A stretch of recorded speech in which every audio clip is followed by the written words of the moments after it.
జీవన తరంగాలు, ఇవే ఇవే జీవన తరంగాలు, జీవన తరంగాలు.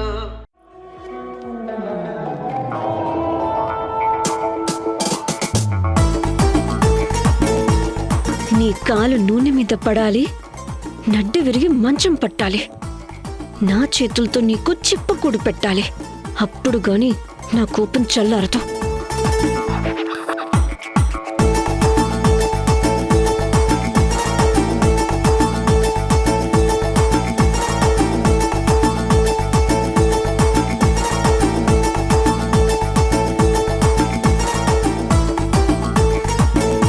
పొయ్యి వల్ల కష్టం పడితే పడ్డాను కానీ దేవికకి స్నానం చేయించే ఛాన్స్ వచ్చింది. ఆ టచ్ చాలు, అన్ని బాధలు హుష్కకి అయిపోతాయి.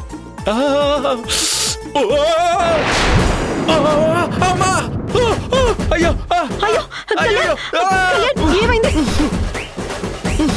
చచ్చండ్రా దేవుడా! అయ్యో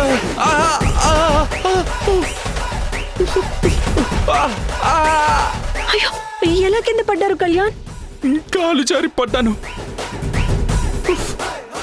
దేవిక, నా నడుం విరిగిపోయింది. దేవిక, అమ్మా! అయ్యో పాపం, నా కోసం కష్టపడుతూ మీరు కింద పడిపోయారు. పదండి, డాక్టర్ దగ్గరికి వెళ్దాం. 4-5 ఇంజెక్షన్లు చేసి సెట్ చేసి వస్తారు. పదండి. ఇంజెక్షనా? అవేం వద్దులే, ఇప్పటికే అయిన నొప్పులు చాలు. ఇంకా నేను రాను. వేడి నీళ్లు పడి హంస లాంటి నీ పాదాలు కందిపోయాయి. లేడీస్ పాదాలని కదా హంస పాదాలు అంటారు, మరి నా పాదాలు హంస పాదాలు అంటావేంటి? ఏదో టెన్షన్ లో నోరు తిరగలేదులండి. అయితే హాస్పిటల్ వద్దంటారా? వాష్రూమ్కి వెళ్ళలేను, ఇంకా హాస్పిటల్కి ఎలా వస్తాను? వద్దులే, ఇక్కడ ఇంటి దగ్గర ట్రీట్మెంట్ తీసుకుంటాను. సర్లేండి, ఈ రోజుకి గీజర్ నీళ్లతోనే అడ్జస్ట్ అవుతానులేండి. కావాలంటే రేపు పొయ్యి మీద కాదురు గాని. అమ్మో, ఇది నా ఫోటోకి దండేసే వరకు వదిలేలా లేదే. యాండి, నేను ఫ్రెష్ అయ్యాక బ్యూటీ పార్లర్ కి వెళ్ళాలి. కొంచెం శారీ ఇస్త్రీ చేసి పెడతారా? పార్లర్కి నిన్నేగా వెళ్ళావు, మళ్ళీనా? నేను గ్లామరస్ గా ఉండాలనుకునేది మీకోసమే కదా కళ్యాణ్. ఫోన్లో నేను బ్యూటీ పార్లర్ కి వెళ్ళనులే, నీకు నచ్చలేదు అనుకుంటా. వీక్నెస్ మీద దాడి చేస్తే ఏమంటాను చెప్పు. సర్లే కానివ్వు. థ్యాంక్స్ కళ్యాణ్. వేడి నీళ్లు రెడీ చేస్తుంటే గోల్డెన్ ఛాన్స్ కొట్టేవాడివి, జస్ట్ మిస్ అయిపోయావు. నీ బ్యాడ్ లక్ డియర్. నేను ఫ్రెష్ చేస్తాను. జస్ట్ లో చావుని తప్పించుకున్నానని నేను ఫీల్ అవుతుంటే గోల్డెన్ ఛాన్స్ అంట వింటే రాక్షసి. నువ్వు పెద్ద సాడిస్ట్వి.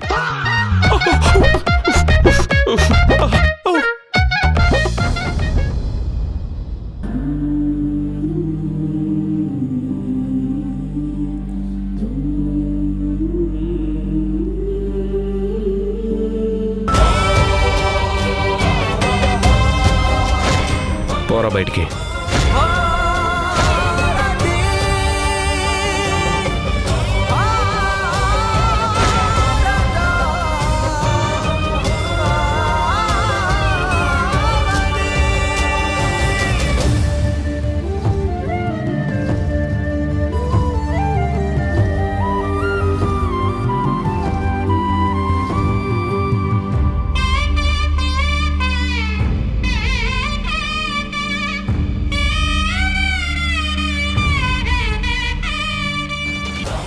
అమ్మా కీర్తి, నువ్వు అత్తారింటికి వెళ్ళావో నరకంలోకి వెళ్ళావో తెలియటం లేదమ్మా. ఆ దుర్మార్గుడికి నీకు భర్తగా ఉండే అర్హతే వాడికి లేదమ్మా.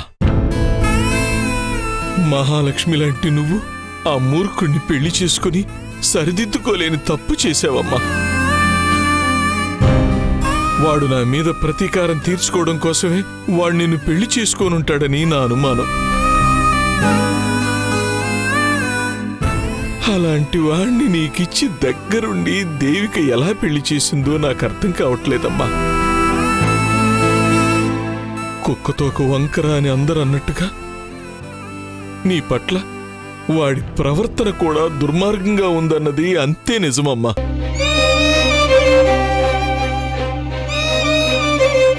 అయినా నువ్వు నాతో అంతా బాగుందన్నట్టుగానే చెప్పావు కదమ్మా. అసలు దీన్ని నిజం అనుకోవాలా అబద్ధం అనుకోవాలా?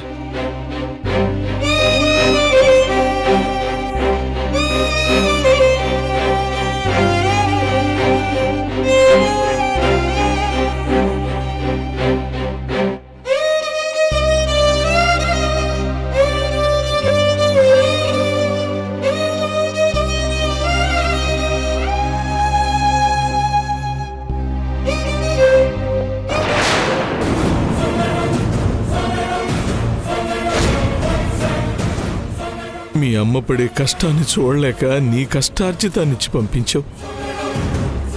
నువ్విచ్చావని మీ అమ్మకి తెలిస్తే నన్ను మెడబెట్టుకుని బయటికి గెంటేస్తుంది. పోనీ అబద్ధం చెప్పి డబ్బులు ఇవ్వబోతే పని పాటలేని నీకు ఇంత డబ్బెక్కడదని నిలదీస్తుంది. మరి ఎలా చేర్చాలమ్మా మీ అమ్మ దగ్గరికి?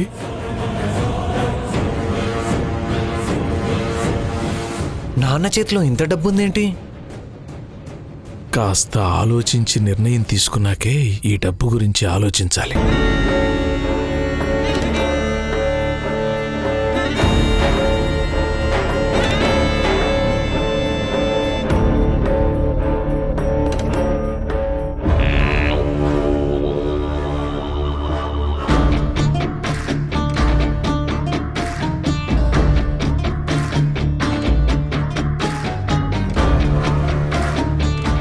ఈ డబ్బుల సంగతి ఏంటో చూద్దాం.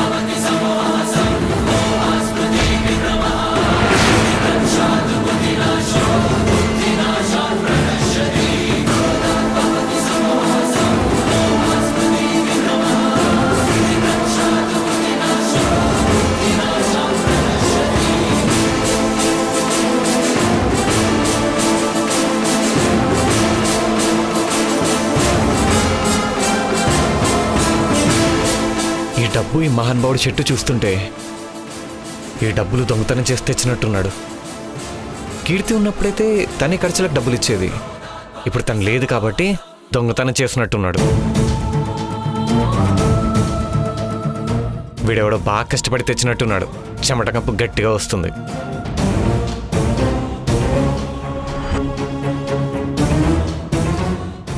ఇంట్లో ఇంత రచ్చ జరుగుతుందని నాన్నకు తెలుసు కదా. ఇలాంటి టైంలో దొంగతనం చేసే సాహసం చేయడనిపిస్తుంది. ఏమో ఏదైనా పనిచేసి డబ్బు తెచ్చాడేమో.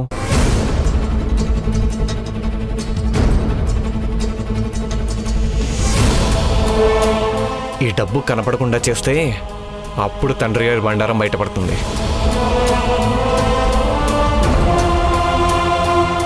మహేష్ చేతిలో అంత డబ్బుందేంటి? ఇదేంటి మహేష్ బావగారి షర్ట్ దగ్గర నిలబడి అలా టెన్షన్ పడుతున్నాడు? అంటే ఆ డబ్బులు బావగారి షర్ట్లోంచి తీశాడా?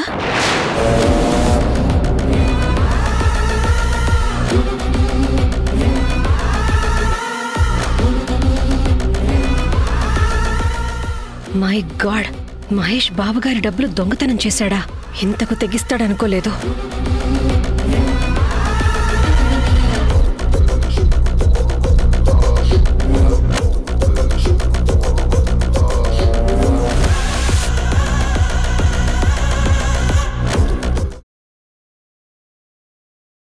రేయ్, కొన్నిసార్లు మాటలతో పని కానప్పుడు ఆయుధాలకు పని చెప్పాలి.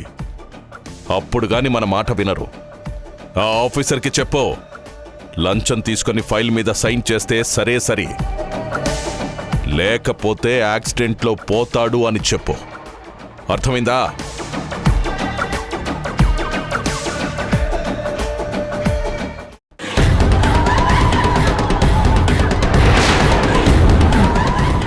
నీలకంఠం, I will see your end.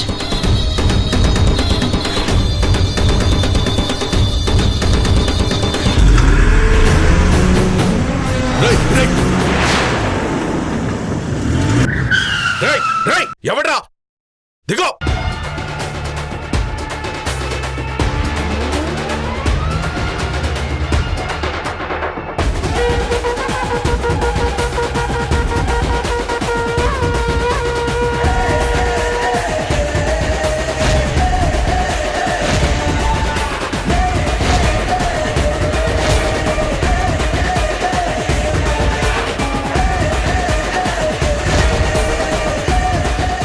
నమస్తే నీలకంఠం గారు. ఈవిడేంటి నాకు నమస్కారం పెడుతోంది? అదేంటి మేడం నాకు నమస్కారం?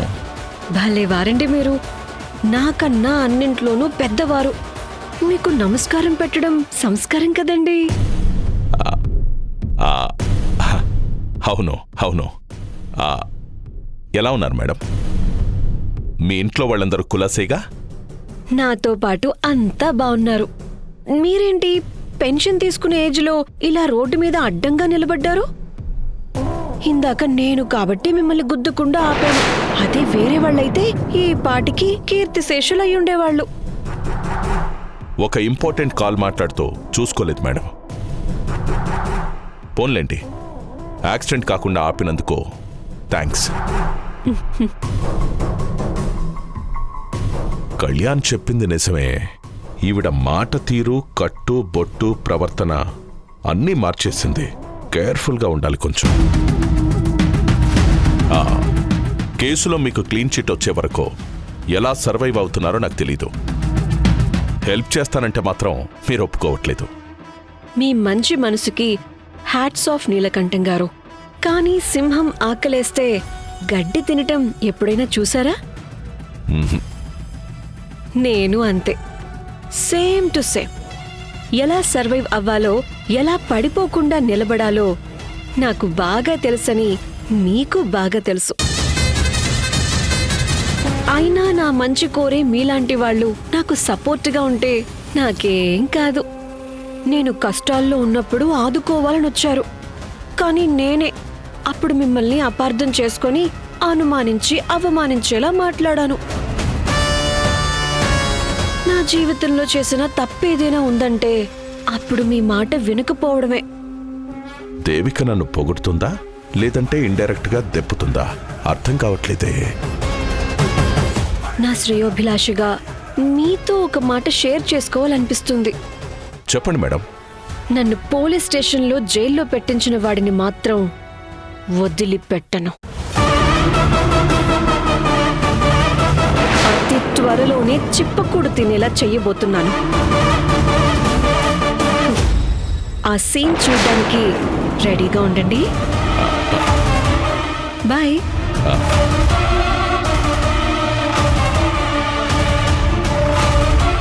నీలకంఠం గారు, మేడం అప్పుడప్పుడు కలుస్తూ ఉండండి.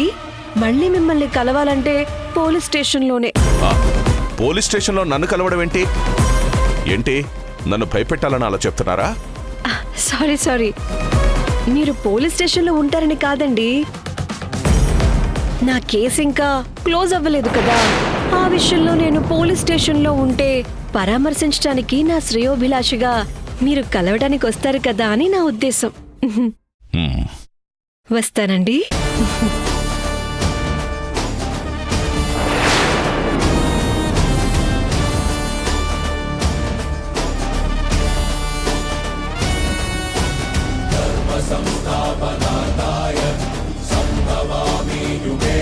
ఈవిడ మారిందని విన్నాను కానీ దీన్ని మార్పు అనరు, పిచ్చి పిచ్చి అంటారనుకుంటా.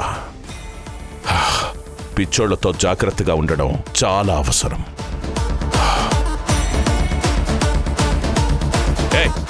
ఎన్నిసార్లు చెప్పాలయ్యా? ఫోన్ చేయొద్దు, నేనే చేస్తాను. పెట్టే ఫోను. ఇన్ని కోట్ల ఆస్తి పెట్టుకుని ఎలాగూ ఘనంగా పెళ్లి చేయలేకపోయాం.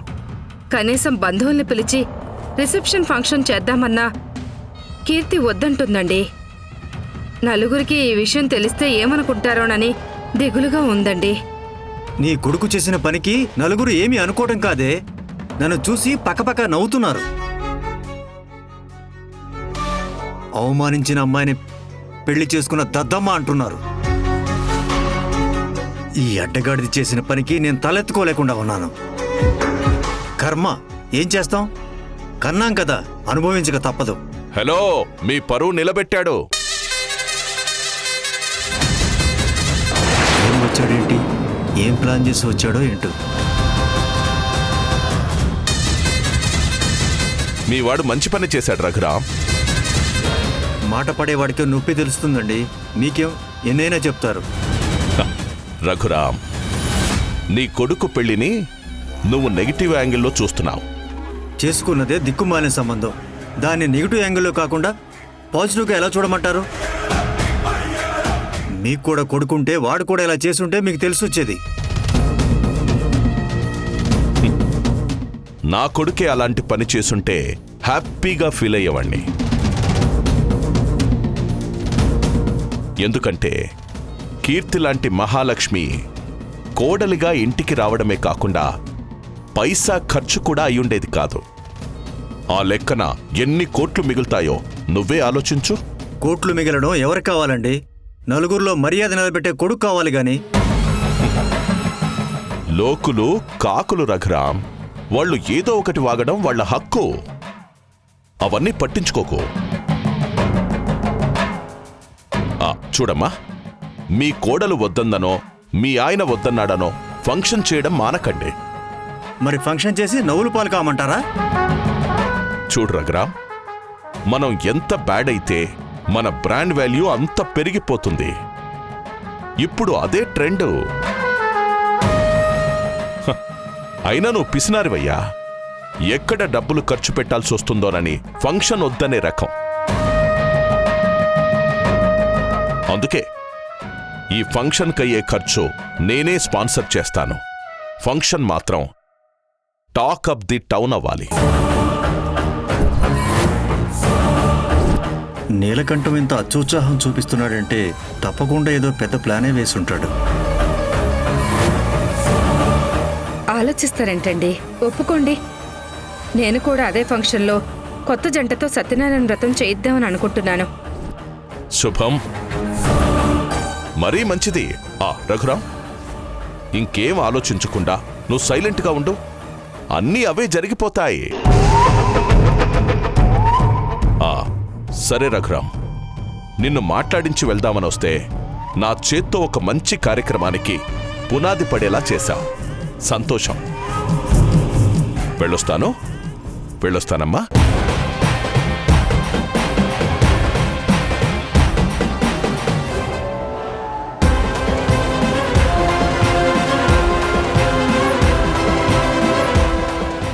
దేవిక పెళ్లిలో బ్రీఫ్ కేస్ పెట్టి తనని అరెస్ట్ అయ్యేలా చేసినట్టే ఈ ఫంక్షన్లో బ్రీఫ్ కేసులో ఉన్న గాజులు కీర్తివే అన్న పాయింట్ మీద కీర్తిని కూడా అరెస్ట్ చేయిస్తాను. దేవిక ఫ్యామిలీతో వియ్యం అందుకున్నందుకు నీ ఇంటి పరువు రోడ్డున పడుతుంది.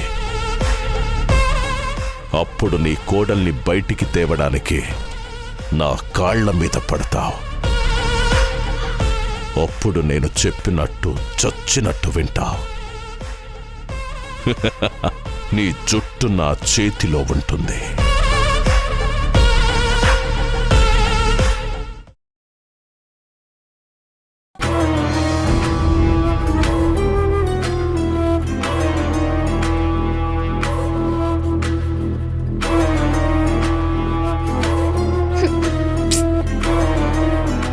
ఆకలేస్తుంది. వంట రూమ్లో ఏమైనా ఉందేమో చూద్దాం.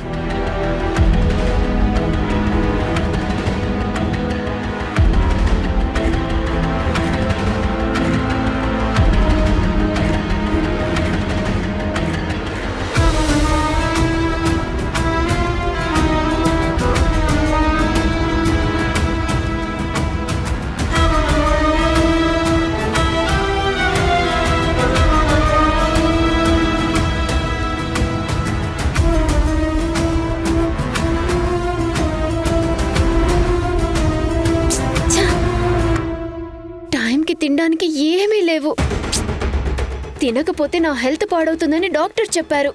ఈ విషయం అత్తయ్యకి కూడా తెలుసు, అయినా వంట చేయలేదు. హ్మ్, ఏ మనుషులో ఏంటో. ఏమైనా అంటే నీ బాధ్యత నాదమ్మా అని మాటలు మాత్రం బాగా చెప్తుంది. దీపా, నువ్వు కిచెన్లోకి వచ్చావేంటి? అమ్మ వంట చేస్తా అని చెప్పింది కదా.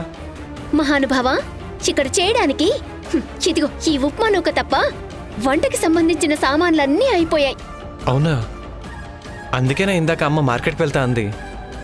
సర్లే, ఎలాగో అమ్మ సరుకులు తేవడానికి వెళ్ళింది కదా, తెచ్చి వంట చేస్తుందిలే.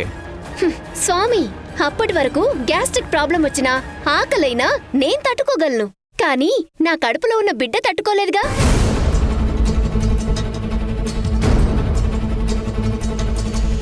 ఎలాగో ఇవి నాన్న జేబులోని డబ్బులే కదా, బిడ్డ కోసం ఖర్చు పెడితే తప్పులేదు.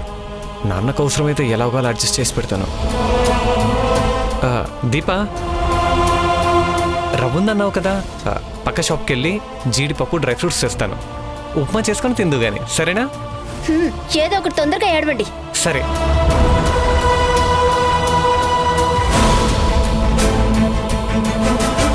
దీపా, ఇదిగో జీడిపప్పు, దీంతో ఉప్మా చేసుకో. డ్రై ఫ్రూట్స్ రూమ్లో పెట్టాను, సరేనా? తీసుకో.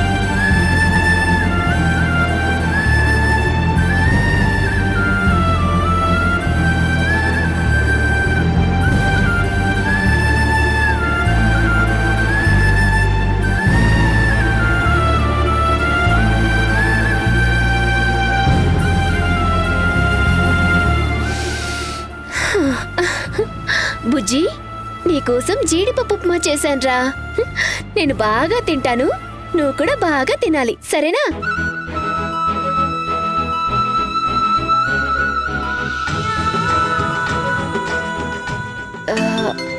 అమ్మ ఫోన్ చేసినట్టుంది.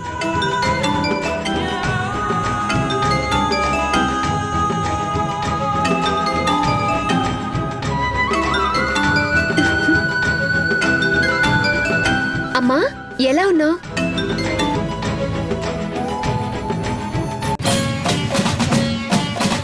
చెప్పరా, నీ మీద ఆవిడగారు నింద వేసిందే తప్ప అందులో నిజం లేదని. ఆ డబ్బులు నాన్నవే అమ్మా. ఈ డబ్బు ఎలా వచ్చింది? అమ్మ అడుగుతుంది కదా, చెప్పు నానా. నేను చచ్చిపోయినా పర్వాలేదు కానీ నిజం మాత్రం చెప్పరు కదా.